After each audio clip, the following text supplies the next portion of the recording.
This is the scariest episode from my childhood. It took place in 1991, when I was 8 years old. I lived in a village in the Norwegian countryside with my parents and 2 older brothers. There weren't many kids around for us to play with, so we always stuck together, despite the age difference. I was 8, my brothers were 10 and 12.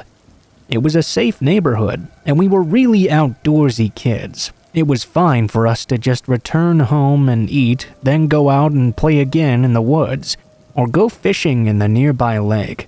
In the autumn of 1991, my oldest brother dared us to sneak through the hedge to the abandoned property that was located close by. We had always thought of it as a haunted house, but really it was just an old house where the man who started the village brick factory once lived. No one had lived there for ages now, though, and the paint was starting to peel away. Several of the windows were broken in. Our parents would tell us to never go there. Their reason was, of course, that they feared we would get hurt playing inside, but we thought it was because it was really haunted. That day, we dared to walk around in the garden that now had a dried-up pond and an old well. There were several old and dying fruit trees, and even tools in the old shed. It looked as if someone had just walked out one day and decided never to return, leaving everything exactly as it had been. We soon came to think of this garden as ours, and started to play there basically all the time. We climbed the trees, used the tools to build things. It was all very great, our very own secret playground. We suspected that the people in the village had seen us, because soon our parents began asking if we had gone there despite their warnings. With it being so strictly forbidden, of course we denied it. But someone must have complained. We were rather loud and untamed kids after all. That was until one day in November. I remember it well, since it was in the days before my birthday. It was a very damp and rainy day, and we weren't really in the mood to play outside. Our mom had chased us out of the house so she could clean in peace though, and we weren't allowed back in until an hour later. We decided to try and open the old cellar.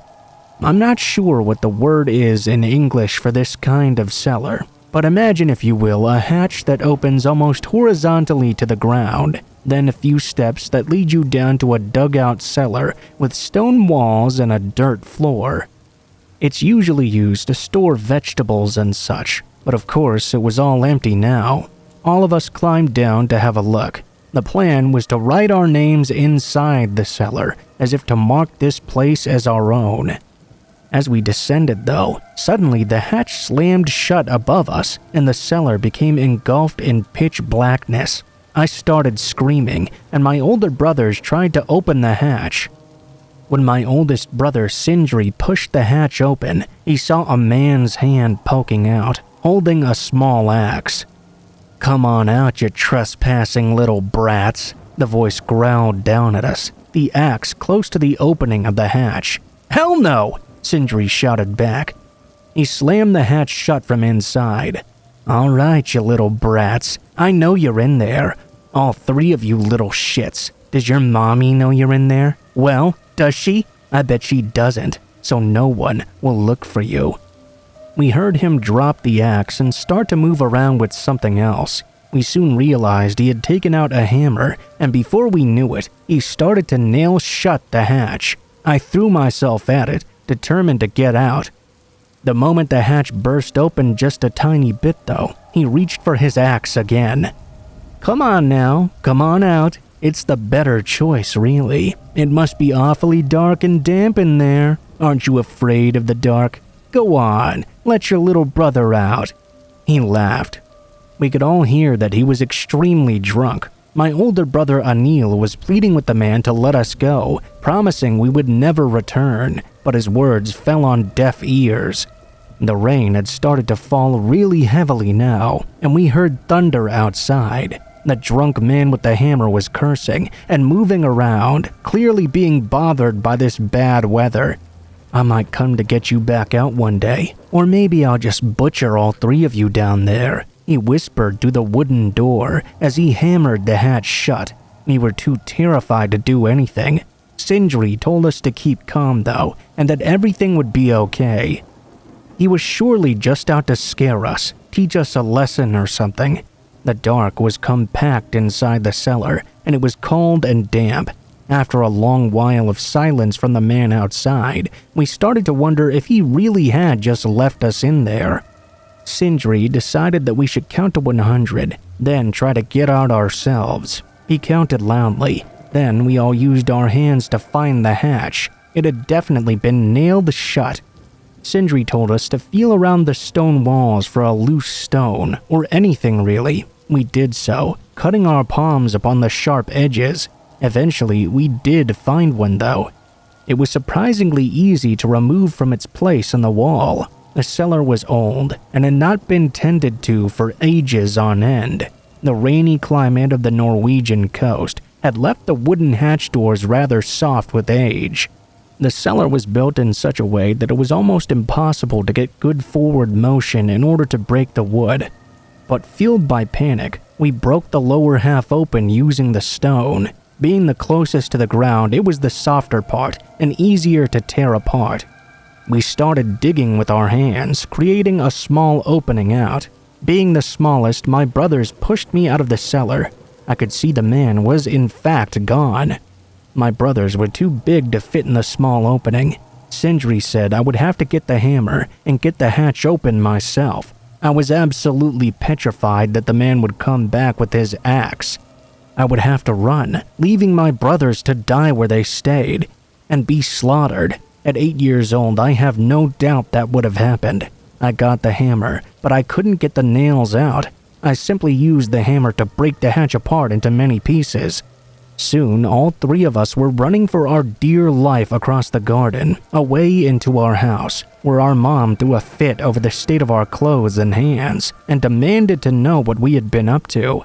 We all lied, unsure of exactly what to say.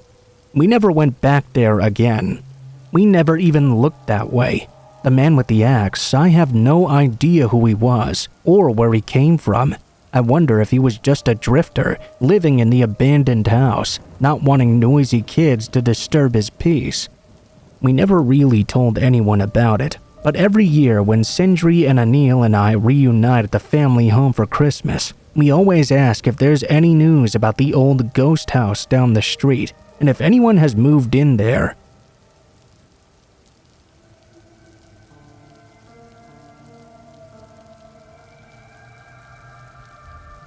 This happened to me just over a week ago.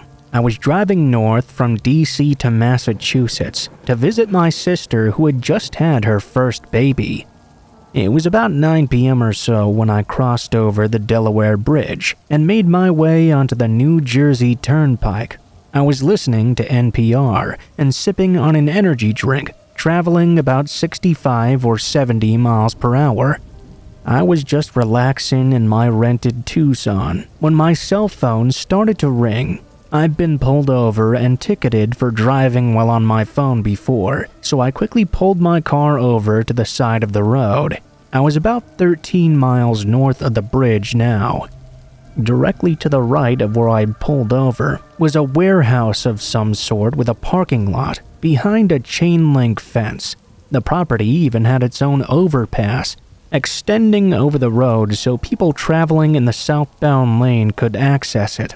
I parked my car on the shoulder and answered my phone. It turned out to just be my mother, checking up on my progress.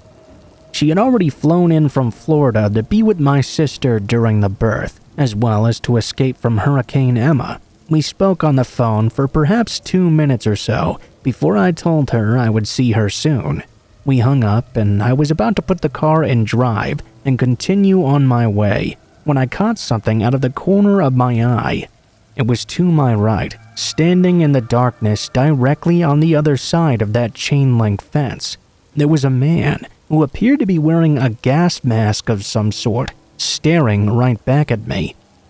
I squinted hard as I peered at him through the darkness. There was some illumination from the overhead streetlights, and of course there were the headlights from other cars going by as well, but I couldn't get a clear view of this person. For For the first several seconds, I was utterly convinced I had to be hallucinating. There was no way anyone would be out here wearing an old-fashioned World War II-style gas mask. Especially not in a random warehouse parking lot at night just staring at people. After what felt like 30 seconds, I concluded that it must be a prank or something. A pretty creepy one. The guy had barely moved since I made eye contact with him. I cracked a smirk and waved towards him. Whoever this was seemed fully dedicated to the performance though, because they didn't even acknowledge my existence. I started to chuckle and glanced down to pick up my phone off the passenger seat, intending to take a video of him. When I raised my head and aimed my phone towards the fence though, my heart literally skipped a beat. I saw the figure now stomping across the grass right towards me, having apparently gotten through the fence somehow in that short time I was looking away. I screamed as the figure raised something above his head. I'm not sure exactly what it was. It looked like it was a pipe or perhaps a crowbar. I didn't wait around to find out though. I put my car in drive and drove the hell out of there, speeding down the turnpike at almost 90 miles an hour. I didn't look behind me. I just kept driving flat out for 2 full minutes before I slowed back down to about 60 miles per hour. I tried to collect myself. I knew there hadn't been a gate at that part of the fence. I had been staring at this guy for the better part of a minute.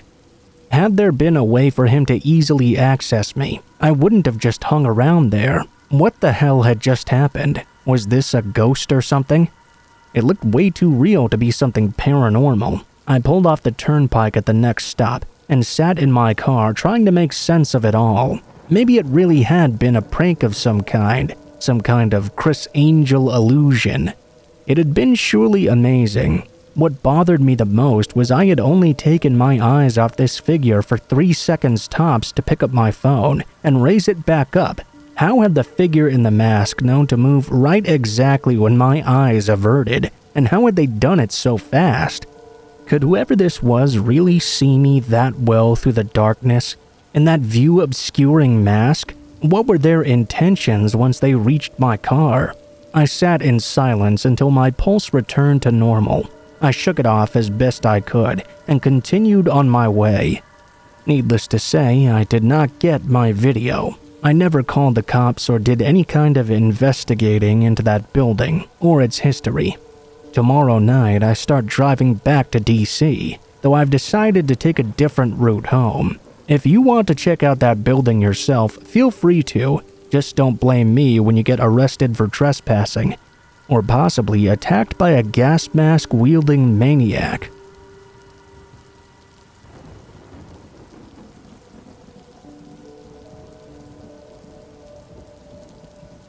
I'm not going to share my name, age, or location. I'm not writing this to entertain you. I'm writing this because I want to know if anyone else has experienced this, and if so, what I can do to stop it. I live in a gated apartment complex where the buildings form a square around an inner courtyard. Inside the courtyard is a grassy lawn area with a playground for kids and picnic tables. About 2 years ago, I was sleeping peacefully one night when a bone-chilling scream started coming from somewhere outside, somewhere within that courtyard. It was a tortured scream, like someone was being burned alive. Honestly, my ears were ringing badly, and my adrenaline was pumping so hard.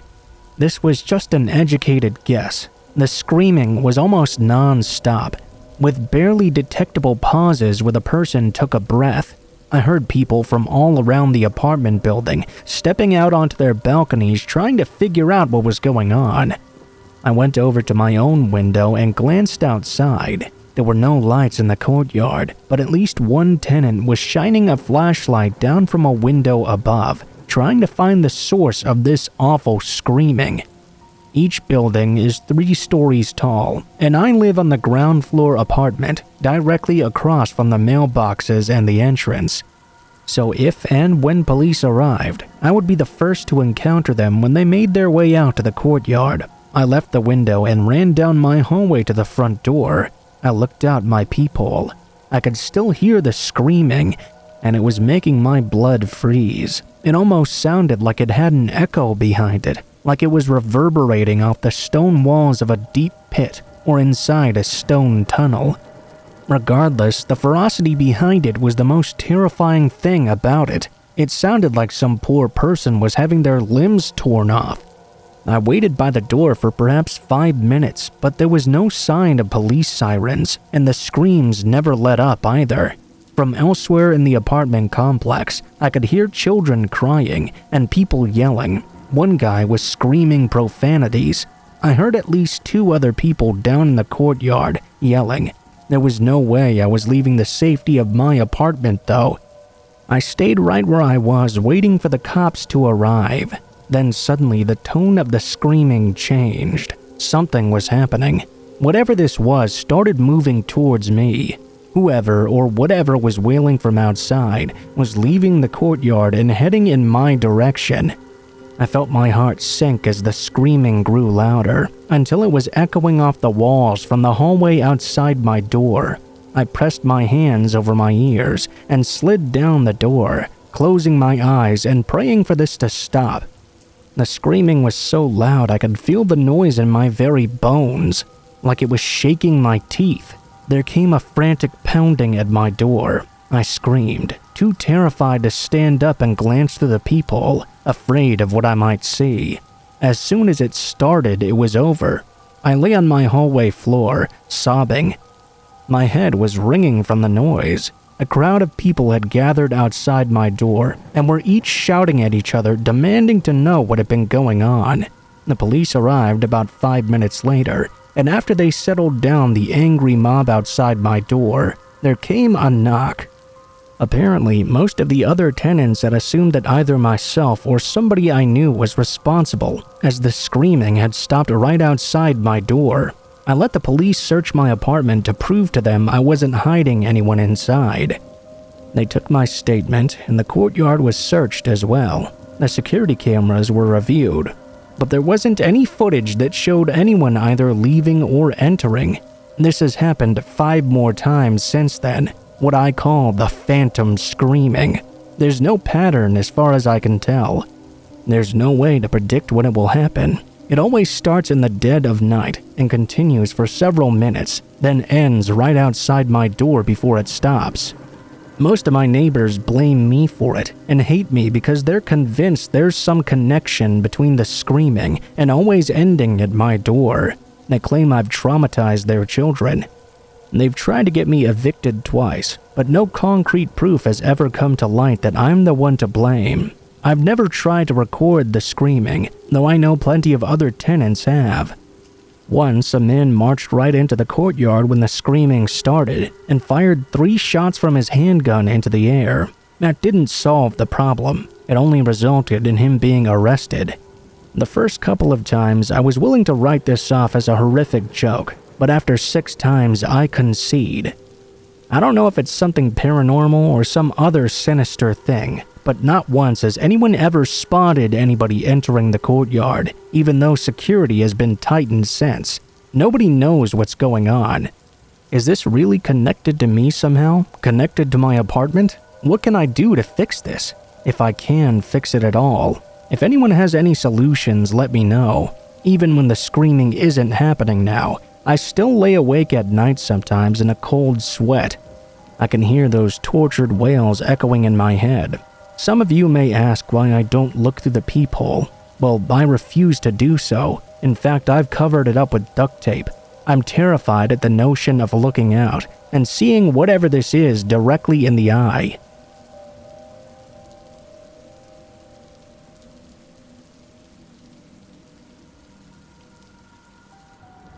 To give some background information, this event occurred a little over a year ago, and I still haven't been able to even begin to get over it.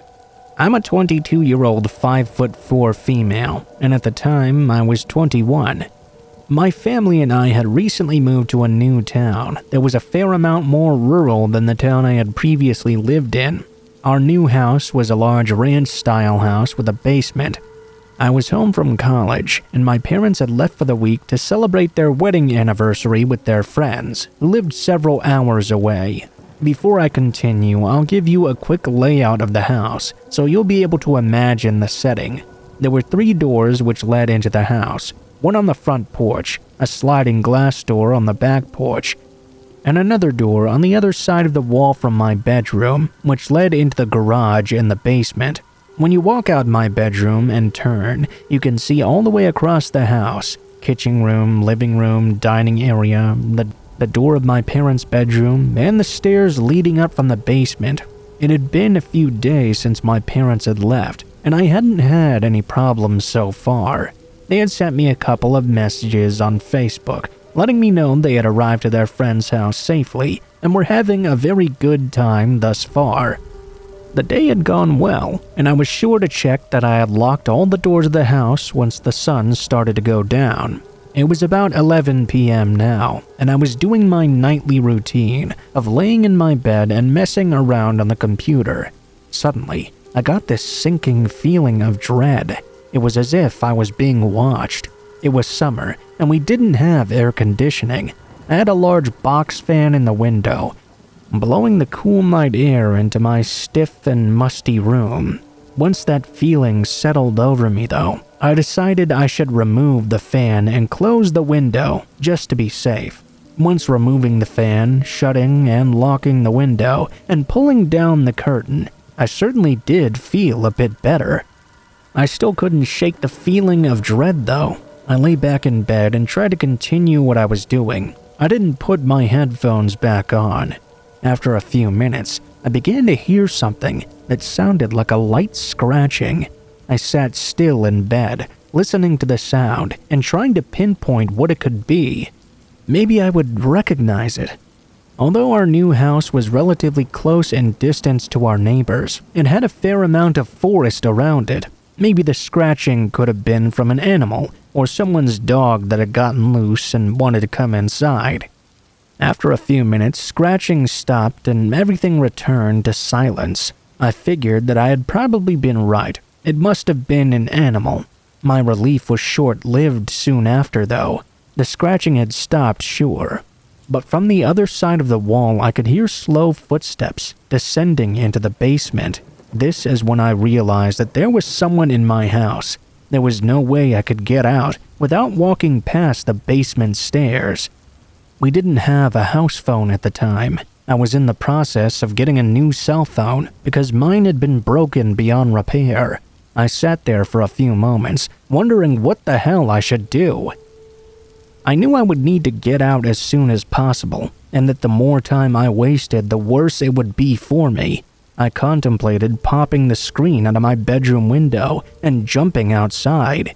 It was far enough off the ground, though, that there was a good chance I would get hurt. Not to mention that if I jumped out the window and did hurt myself, I would not be able to run for help, and I would be right next door to whoever was in my home right now. I decided to very carefully and quietly open my door and peek out around the corner. If the coast was clear, I would make a mad dash for the front door and sprint over to my neighbor's house. I very slowly opened my bedroom door, letting my eyes adjust to the darkness of the house before creeping around the corner and looking to see if it was safe to make a run for it. What I saw nearly made me vomit. My eyes scanned the house when I noticed that something was off. I squinted hard as I looked over at the basement stairs. I was just able to make out the shape of a man. What made it worse, though, was that he wasn't standing at the top of the stairs like a person. He was crawling up them like some kind of nightmare creature. I quickly backed into my room again, shutting and locking the door as quietly as I could. I didn't think he had seen me yet, but there was no way I was going to make a run for it now. My only choice was to pop the screen and jump out the window. As I was unlocking and opening my window, I heard the handle on my bedroom door start to turn. Once the man realized it was locked, in a sickeningly sweet sing-song voice, he called out to me, "I know you're in there." This was followed by a loud cackle, and what I can only imagine was him throwing himself at full force against my door. I ripped the screen out from the window and flung myself outside. I landed wrong on my right foot, and I was sure I had just broken my ankle. At the time, I couldn't think of anything though, other than getting as far away as possible. I got up and ran as fast as I could to my neighbor's house, knocking on their door in a panicked frenzy and ringing the bell over and over. I looked over at my own home as I was yelling for my neighbors to let me in. I could see the man standing at my window, waving at me from across the street. My neighbor finally opened the door after what felt like forever. I managed to explain well enough what was going on for them to let me in and call the police for me. I stayed with them until the police arrived. They searched my home and found that the lock to the basement had been picked and the door to my bedroom was hanging off its hinges. They weren't able to find the man anywhere, and because I had only seen him for a split second in the dark, I couldn't provide them with a good description. Of course, I got into contact with my parents immediately after, and they hurried home. The police took my statement and searched the area for the man, but of course, they came up with nothing. After this event, my parents and I were sure to add deadbolt locks to the door leading into the basement, and the door leading out of the basement to the rest of the house. They also helped me to pay to get a new phone. What really bothers me about all of this is that nothing was stolen. There wasn't any evidence that the guy had looked through anything while he was in my home all by himself.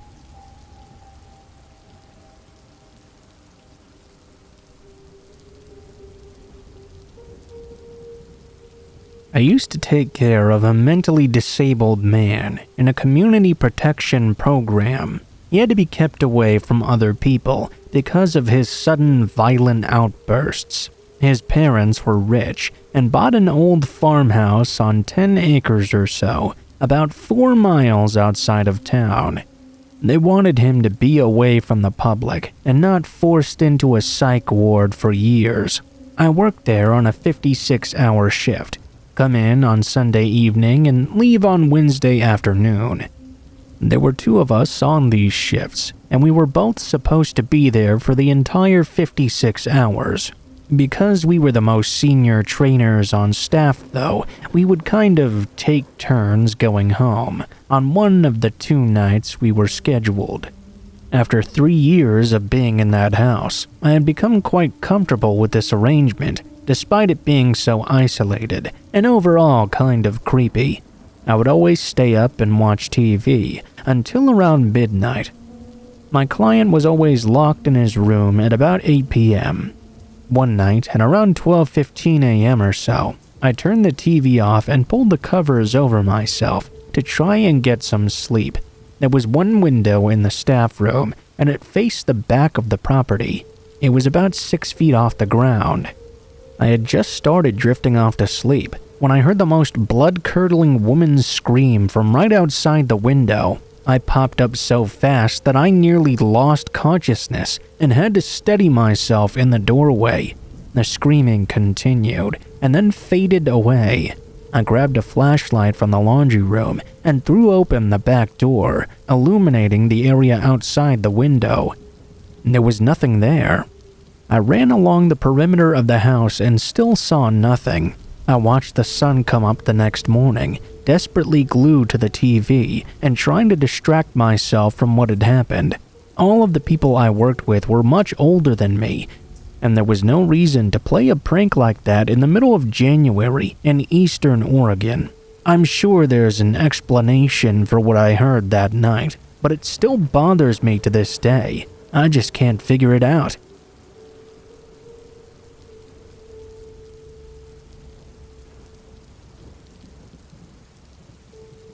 I went on a date with a guy from Craigslist. I was 17 years old at the time. I put up an ad looking to meet someone. I don't remember the exact details. A guy responded who lived close to me, and so I emailed him back and gave him my number. He was actually one of the only ones who responded without a creepy message. He said his name was John and that he was 26 years old. This guy John and I spoke for 2 days before meeting. We met on a Friday night. We texted back and forth and he asked if I was single. I said yes, and he asked what kind of food I like to eat because he wanted to take me to a restaurant. I asked him a few questions about himself, and he told me he still lived with his mother but had the top floor all to himself. He was a part-time model, and that made some pretty good money. Judging by his picture, him being a model was a fairly believable story. Friday night comes, and John comes to pick me up. He drove a silver 2-door car. He texted me and said he was waiting outside. After checking my hair and makeup one last time, I said goodbye to my parents, telling them I was heading out with friends. Then I left and got into John's car. The first thing I noticed was that he actually looked exactly like his photo. He had pale skin with dark hair and dark eyes. He looked a little bit older in person, but not that much, and he made up for it with snappy fashion sense. Actually, he looked kind of cool, and he was incredibly kind as well.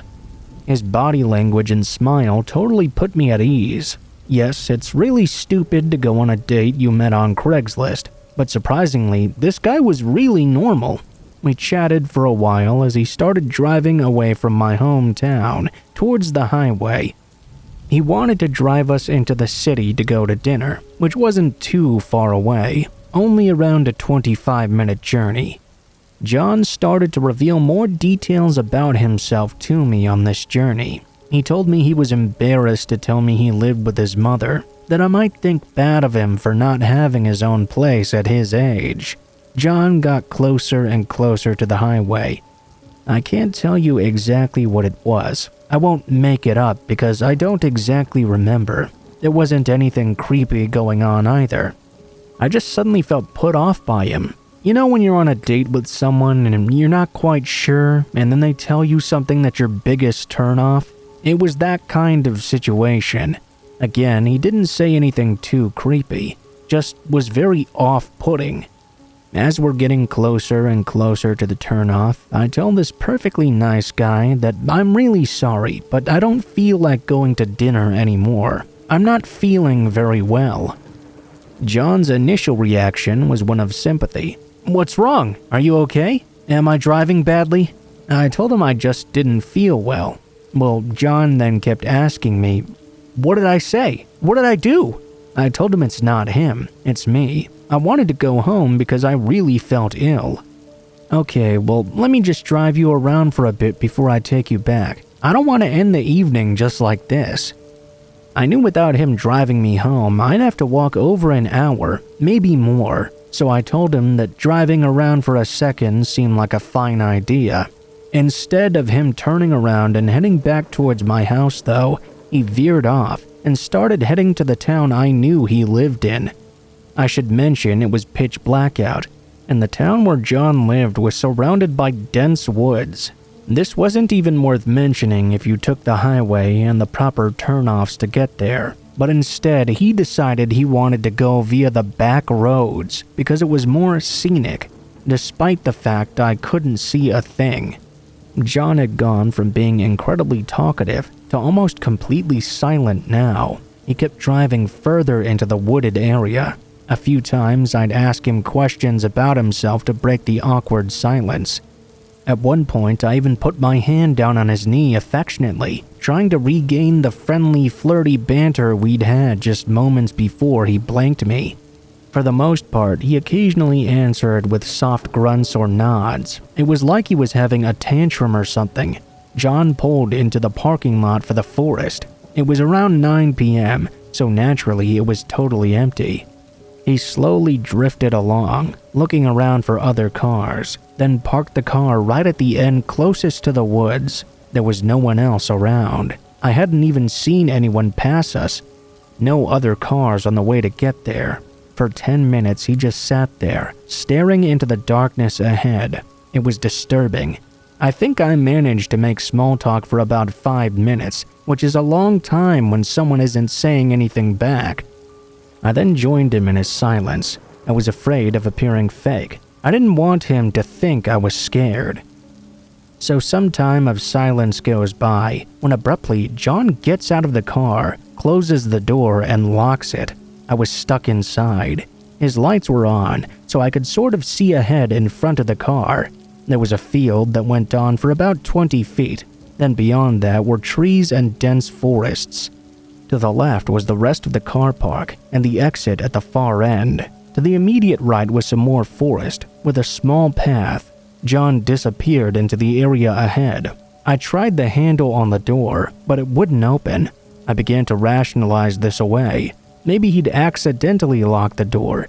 I was telling myself that if he really wanted to do something, he would have stayed in the car. With no sign of John, I decided I needed to call someone. I looked around for my phone, only to find that I could no longer find it. This was an old silvery pay-as-you-go flip phone. I was confused that I couldn't find it, because I had put it right next to me. After looking for it for a good few minutes, it became sure that he had taken it with him. Mind you, I didn't want to start rooting around his car in case he might be watching me. I didn't want him to catch on that I was freaking out. At that point, I started looking for my phone with only my eyes, instead of making it obvious that I was petrified. My eyes were darting all around. There was nothing there. I looked up and squinted into the field and forest ahead. I saw John. He was standing about 10 feet from the car in that small field. He was standing and smiling, but it wasn't a friendly smile. He looked terrifying. This was not the same guy I got into the car with earlier. I looked ahead and smiled back. I was still trying to act like his behavior was normal, like nothing he was doing was scary at all. Still smiling, his tongue began to protrude from his mouth. He stuck it all the way out, then began wagging his tongue up and down while maintaining eye contact with me. I felt myself trembling. I was trying to compose myself, not taking his eyes off me, and with his tongue still out, he started unzipping his pants and then began to urinate in front of me, all while staring me dead in the eyes. This is the point I found it difficult to act like I was in on his behavior. I looked down at the floor, not wanting to watch what was in front of me. He didn't creep or slink back to the car. Instead, I heard his thundering steps and then a slam against the window. I guess at this point, I was the luckiest person alive because another car pulled into the parking lot. I don't know what this did to John, but immediately he got back in and laughed at me. Normal laughs like earlier, like nothing had been wrong. "So what music do you like? I'll put it on while I drive you home." He did drive me all the way home. When he pulled up to my house, I went for the door, but it was still locked. "I want you to promise me something," he said. I asked him what it was. If you ever see me after this, turn the other way and act like you don't know me. If you see me with my family, don't you dare say a word. I don't expect to bump into you, but don't say anything." I agreed and then asked him, "Have you seen my phone?" He told me no. I guess my phone was a small sacrifice for surprisingly making it home okay. When I got inside my house, I said goodnight to my parents and went upstairs to my room. I then turned on my computer. I wanted to gather as much information about this guy as I could. Back then, I used MSN Messenger, like AOL Instant Messenger. It logged in automatically whenever I started my PC. Now, before I get to the final part of this story, it's important that you know this. One day before, I had been at my best friend's house. We had the kind of friendship where it was like who could pick on the other the most. It was all in good fun, and mostly we just made minor fun of each other and had a big laugh. The day before, my friend had changed 2 contacts in my phone. She replaced the contact mom with the guy I had been texting back and forth with. I knew immediately she had done this because I saw the previous messages come up. I didn't change the numbers back at the time, thinking I would just do it later. When I logged into my MSN Messenger, I had a ton of messages from this guy and a few from my best friend. When John had locked me in the car, he had taken my phone and texted my mom, which was actually still this other guy. He had texted them, "I'm sorry, but I decided to move on. I found someone, so please don't look for me. I'm happy being left alone." The guy I was texting knew this was a big red flag. He responded and texted my phone back saying, "I don't think this is you. I know where you went, and I'm calling the police." Incredibly quick thinking from him. He had absolutely no idea where I was. I think his text saved my life that night, and it explains John's sudden change of behavior. Maybe it wasn't the random car that pulled into the parking lot. Maybe it really was that text.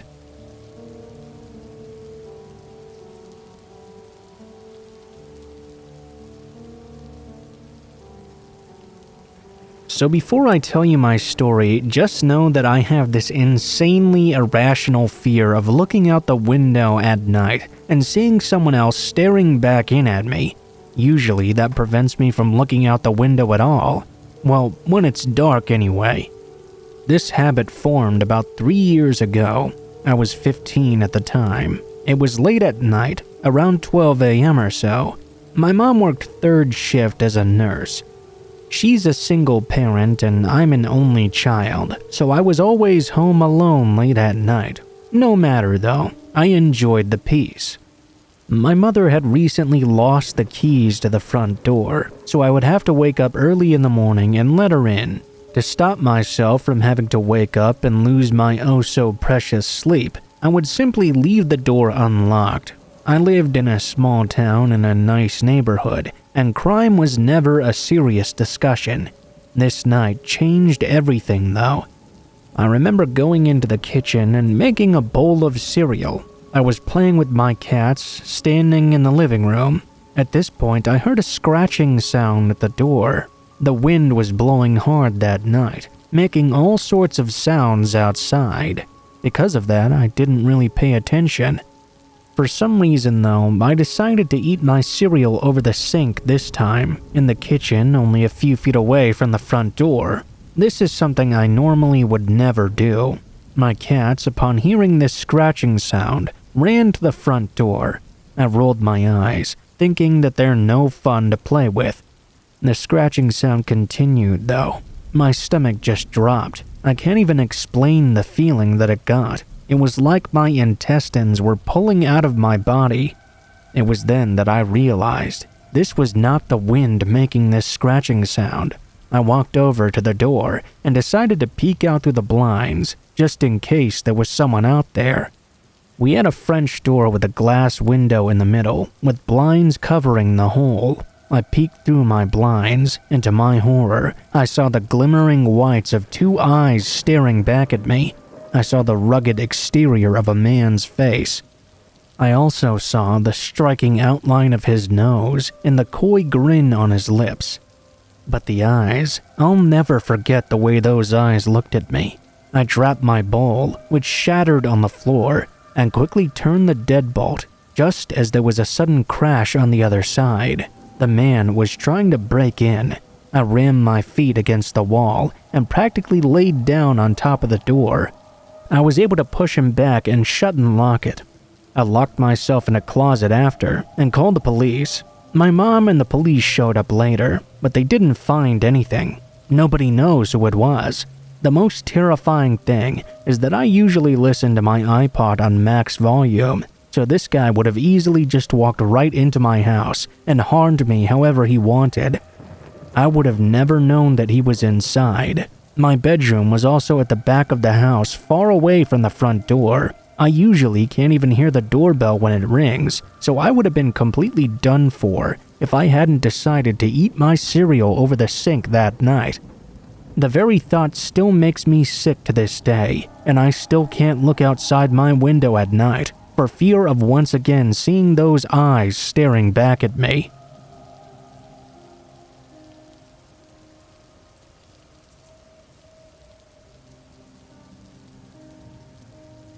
Hey guys, just wanted to let you know before this story starts that it does contain depictions of dead animals. So please skip ahead about 3 or 4 minutes if you would not like to hear something like that. Anyway, on with the story.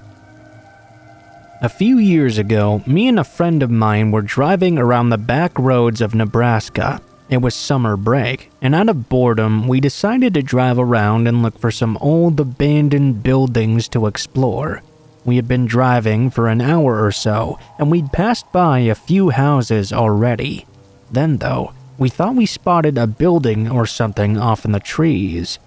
As we got closer, we discovered it was a small shed of some sort. Just up the path from this shed was a small run-down house. That looked like the perfect place to explore. As we were pulling in, we noticed something lying in the middle of the driveway. It looked like an animal carcass or something, maybe some kind of pig. As we parked the car, we noticed there were more animal carcasses surrounding the house, maybe 15 to 20 of them, just lying in the yard around. I should mention at this point that my friend and I were kind of tipsy. Seeing all these animals just excited us even more. We got out of the truck and started to walk up to the house. My friend wanted to see the inside real bad, but I wanted to explore the outside a bit more. I told him I would meet up with him. I walked around for a little bit, but it wasn't long until I spotted something that made me run back to the truck in the yard right away. It was a pile of bones. When I first saw it, I thought it was only a pile of animal bones, but upon closer inspection, I could see human skulls in the pile. I almost vomited. I ran, screaming my friend's name. As soon as I closed the door to the truck, my friend came tearing out of the house as fast as he could. He had a look of pure terror and disgust on his face. He jumped in and started the truck and sped out of there as fast as possible. Once we'd gotten a little further down the road, he stopped and told me what he'd seen.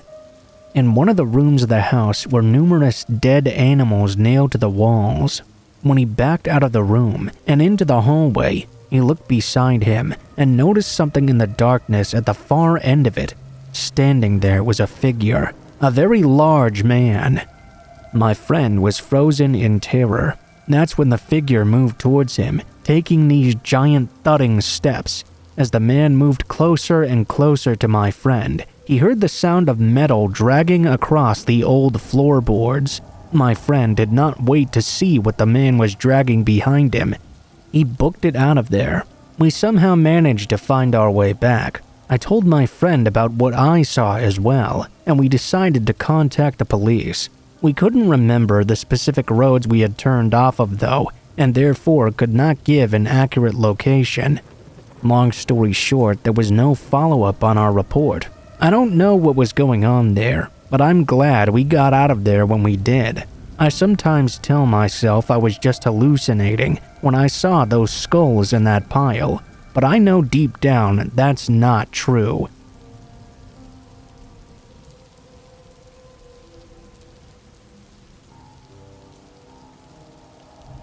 I remember one night I was staying in a friend's house when I was woken up in the middle of the night by something. As my eyes adjusted to the darkness, I could see someone else in the bed with us. I could see from the street lamp that my friend was turned away from me.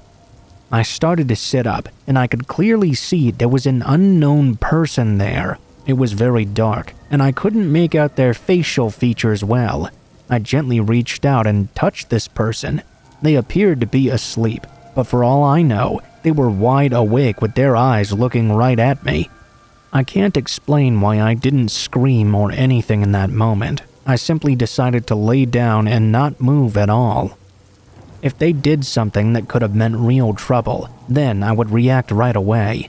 But I didn't want to risk setting them off in such a compromised position. Needless to say, I couldn't sleep at all. I watched throughout the night until eventually this person got up and simply walked out of the room and down the stairs. I heard them leaving out the front door. I went downstairs after them to make sure they really had left. Then I locked the door. It really freaked me out that someone could just welcome themselves right into someone else's home and climb into bed with two sleeping girls. My friend slept through the entire thing and doesn't truly believe it even happened.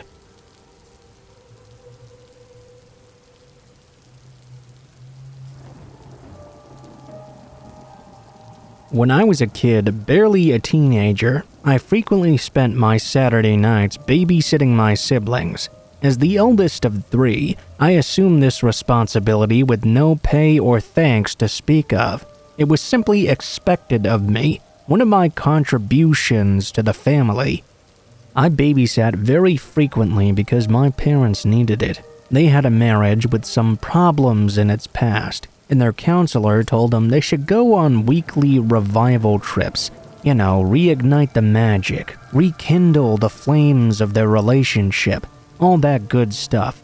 It really sucked to be robbed of a weekend evening, but it wasn't that much of a burden. My parents were much happier than they had been in a long time. They both seemed genuinely excited for date night each week. I would have rather been doing other things, of course, but I'd seen my aunt and uncle go through a nasty divorce a few years back, and I desperately wanted my parents to stick together. So it was on the night of December 3rd in the year 2006 that I stood at the open front door of my secluded Colorado home, waving goodbye to my parents as they backed out of the icy driveway. I wrapped my arms around my torso in response to the wintry mountain air. I entertained myself for a few brief moments by exhaling forcefully and watching my breath float away into nothing. There was truly nothing around this area, not a single car nor creature in sight. It wasn't long before I grew bored and turned back into the warm house. My nose was tingling from all the chill. George and Kate were eating their dinner at the kitchen table.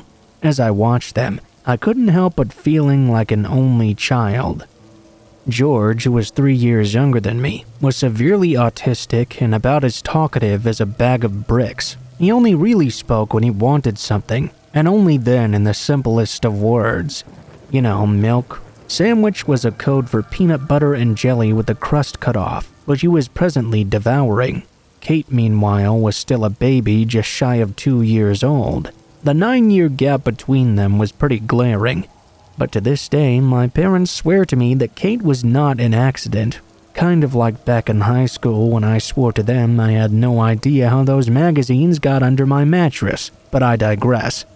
The kids finished their dinner, and I set them up with their entertainment for the night. George in his room with the PlayStation 2, and Kate in her crib in front of some Sesame Street.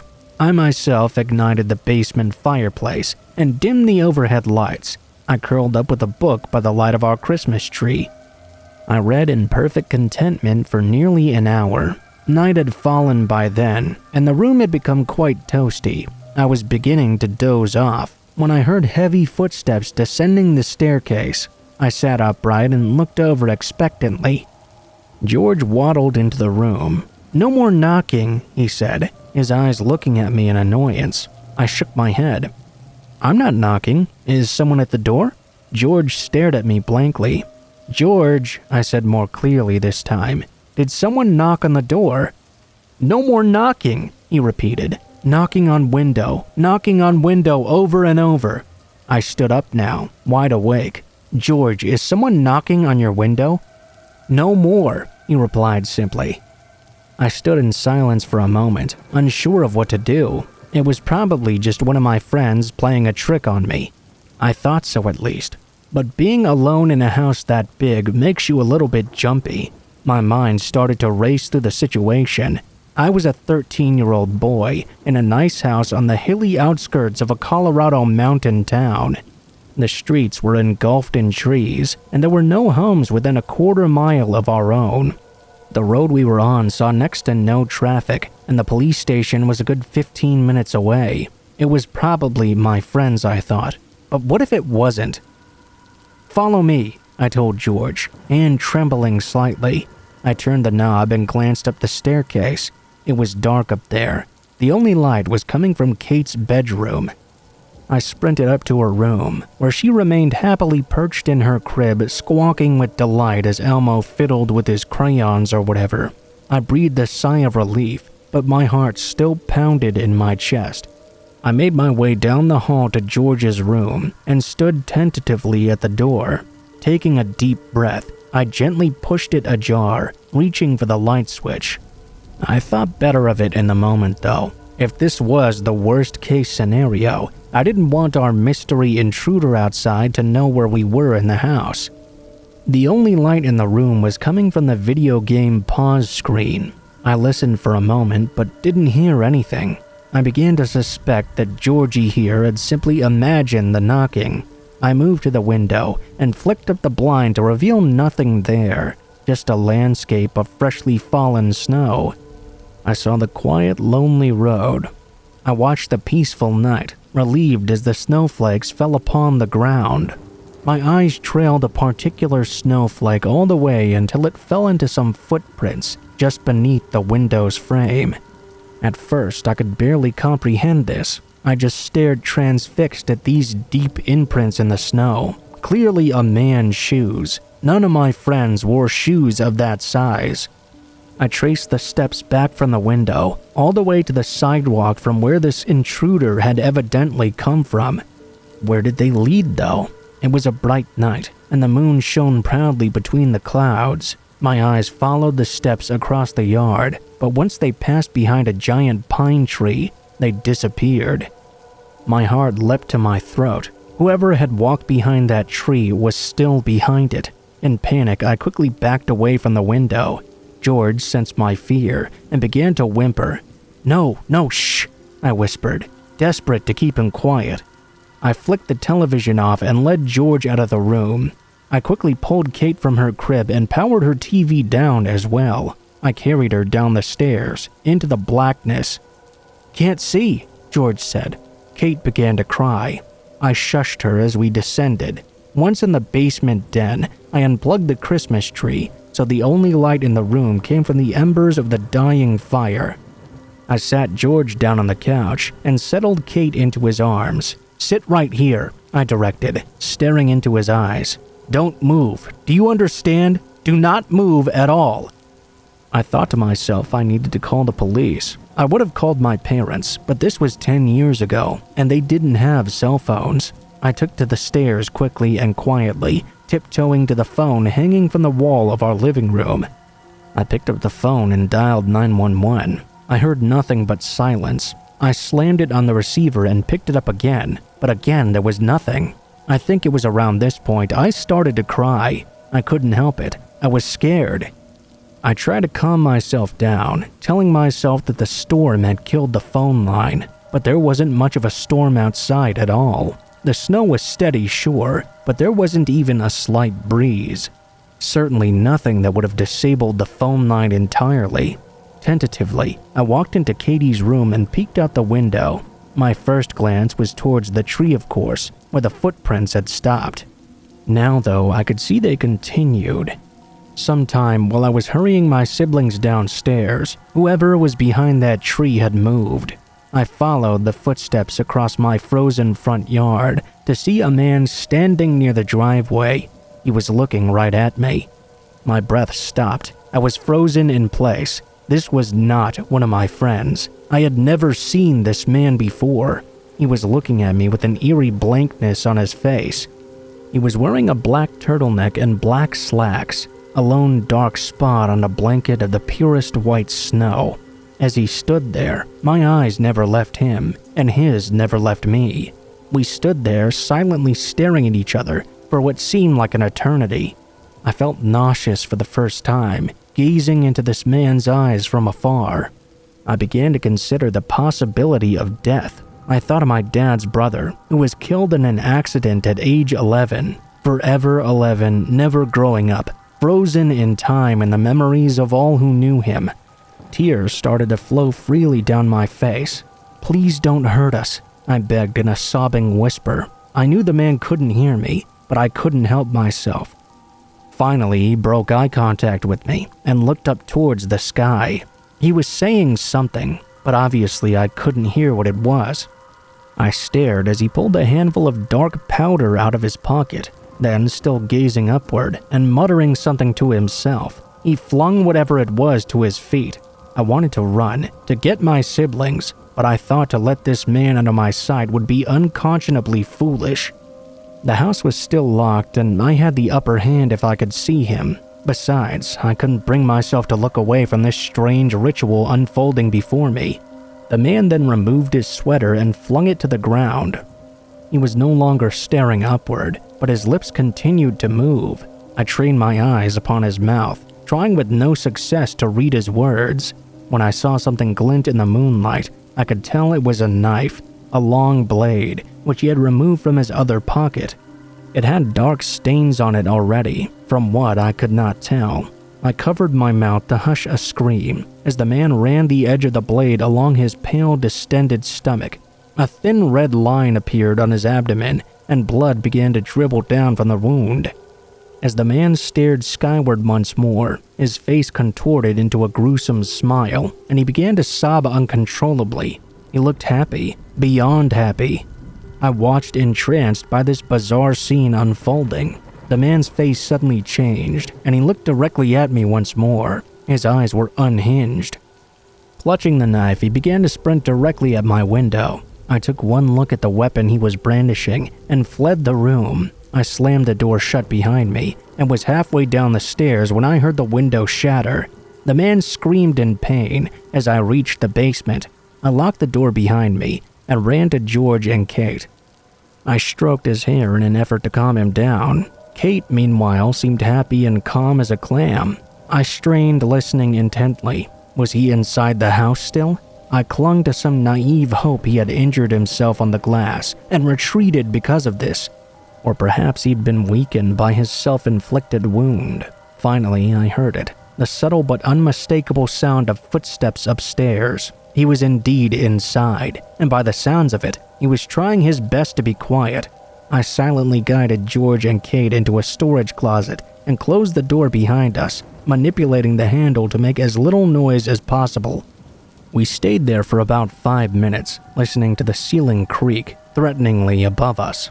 Then I realized that we were not trapped. We still had a way out. I saw in my mind's eye a window in the bathroom down the hall. It was the only access our basement had to the outside world. Almost as if on cue, a frustrated scream echoed from above, followed by a tremendous crash. He had pulled something to the ground, perhaps the entertainment stand. "He's here!" the man shrieked, hysterically. "How dare you hide from him?" To this day, I don't know who he was talking about, but it was at that moment, the moment I heard him begin to descend the stairs, that I made my move, holding Kate in one arm and guiding George with the other. We began our flight down the hallway. As we reached the bathroom, I stared at the window near the ceiling. It would be a tight fit, but we could make it. I flung the window open and stood on the toilet. I placed Kate gently in the shallow window well. Then I stepped off and told George to do so as well.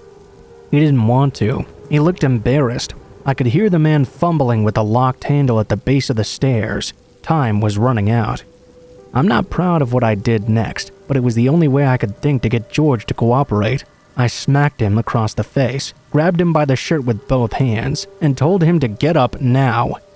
It was the first time I'd ever done that. He began to wail in pain and surprise, but he did as I instructed him. At the same time, I climbed out the window. As we clambered out, I heard a crash. The man had broken down the basement door. With one last hoist, I pulled my legs up through the window and shut it quietly behind me as I helped my siblings out of the window well. I heard one last anguished shout from the man, muffled through the pane of glass. "Why are you hiding from him?" I led everyone barefoot through the snowy grass in a panic. I shushed George, but it was no use. He and Kate were both crying quite loudly. By this point, my only hope was to get them as far away as possible. I heard a distant crash from inside the house and quickened our pace. My feet were numb. I sprinted through the yard to the sidewalk and practically had to drag George onto it. He was obsessive about turning off lights and electronics before leaving, and we had left the light in the bathroom on in our haste. I ignored him though and rushed us down the frozen pavement. I couldn't even comprehend the adrenaline surging through my veins. I didn't know where we were heading toward. All I knew is that we were heading away from the snow that was falling. It was piling on Katie's head. Her nose was beet red and dripping with snot. I needed to get her inside, but where could I do so? I looked ahead and saw a light off in the distance, the Garland's house. I had said maybe a grand total of 6 words to them in my entire life. But that was our one option. It was their house that we could seek refuge. I didn't let up our pace until George tripped on something and landed in a dark puddle. He screamed indignantly, looking back at his stumbling block in the glow of a distant streetlight. I could see George had tripped into blood. There was a dead man laying face up in the snow, his eyes open on the sidewalk. I remember that dark stain I had seen on our intruder's knife, "Come on," I pled, wrenching my eyes away from the grisly scene. We ran for another 60 seconds until we reached the Garlands' front door. The window into their parlor was open, and a fire was roaring. They were sat there drinking tea in cozy armchairs. I pounded on their door, and they answered together in bewilderment. I handed Kate to Miss Garland and collapsed into tears. The police arrived at my home 15 minutes later and apprehended the man. He was lying unconscious in a crumpled heap on the floor of our basement bathroom. They discovered him with a fractured skull and many deep lacerations. He had hurt himself badly in his attempt to force himself through where we'd climbed out. He'd hit his head, knocked himself out. Apparently, he confessed under questioning that he was a member of some sort of strange cult, a cult which, as far as anyone can tell, doesn't really exist. He claimed to have been taking part in a ritual which required a sacrifice. My autistic brother had been his target that night. My parents haven't shared with me all the details of what happened, but as far as I know, our intruder is currently rotting in a cell. The man he killed, the man lying on the sidewalk, was a friend of my father's who lived 2 streets over. He had called his wife on the phone not long before he died, informing her of a suspicious man dressed in black, stalking around the neighborhood. My parents were quite surprised to arrive home from their date, only to find police swarming the entire block, and their home a crime scene. My father relocated at work, and we since moved across the Rockies to Salt Lake City. Kate is now a bratty middle schooler. As far as I'm concerned, she's perfect. George is now 21 and hasn't changed a bit. He'll lose his mind if someone knocks on a window, though. As for me, I've become a bit of an adrenaline junkie now. I climb mountains with narrow trails and steep ridges. I go cave diving in places where you shouldn't. I think it's all in an attempt to recreate the fearful intensity of that snowy night long ago, but it never really works. The closest I ever come is when I'm alone in my room in the dead of night,